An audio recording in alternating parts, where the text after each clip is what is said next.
So this bird is tilt, so called because she's got a curious tilt to her head when she sits. She's a wild female Iris peregrine. She's about 9 months old now.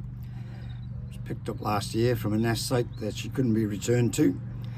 So she is being returned to the wild under license with APHA and various other bodies that are interested and concerned. It's a technique that I use to enable and ensure that the bird is capable of hunting and fending for itself. She's been flown for the season.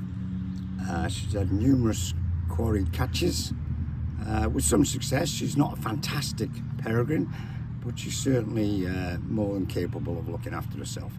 So she's currently in the tame hack phase of the routine that I use.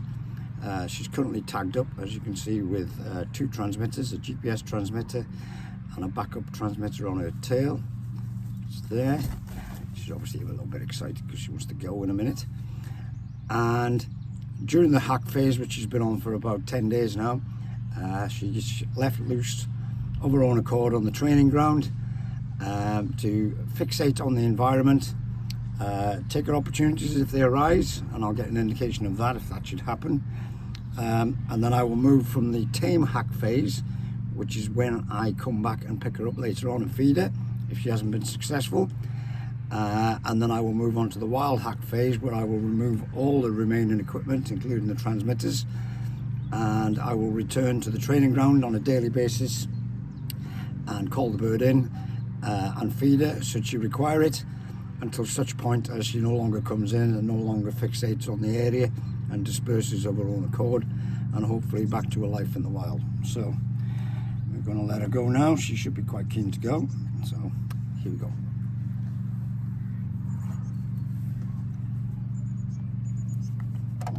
Look around, and she's off.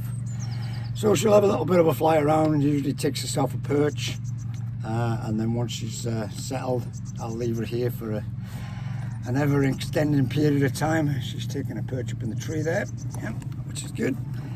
And I'll come back and check in on her probably in about 4 or 5 hours from now and see if we have any further success. Let's see if I can film her flying. And as you can see, she's taking a perch on the fence there, but she will move from there. I've tracked her over the week. She's done quite a bit of distance, but she tends to come back to the same area, certainly around lunchtime or feeding time, and she'll go back in tonight. And then providing the weather improves, which it's predicted to do a little bit next week, she gets bombed a little bit but annoyed by the seagulls there, which is all part of her education. Then when the weather improves, I'll move on to the wild hack phase and she can go on from there. So good luck to her. Right, let's see where she is now. Chuck the carcass, here she comes. Throw the carcass up for it. I should have a think about it. I don't bother working her in any fashion. Just let her come in and get her dinner. Training's over. Oof. Come on, girl. Your dinner's there.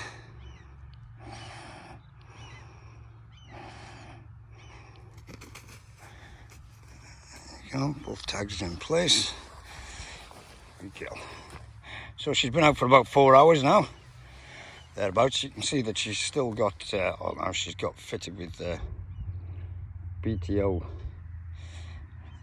banding, a Darvik ring and a metal band fitted by Steve Binney from the BTO. I've been working with Steve for quite a time now, along with Jimmy Hill, as part of the rehabilitation scheme that we do with the BTO and other organisations. So she'll get her dinner now, home for the night, and then she'll be out again tomorrow. And hopefully, if the weather stays calm, then we can get her back to the wild pretty soon. Her rations now. She's not that hungry because obviously I'm flying her quite heavy. She's only coming in on instinct more than anything else. But she'll have a good feed before she goes properly. she's doing okay.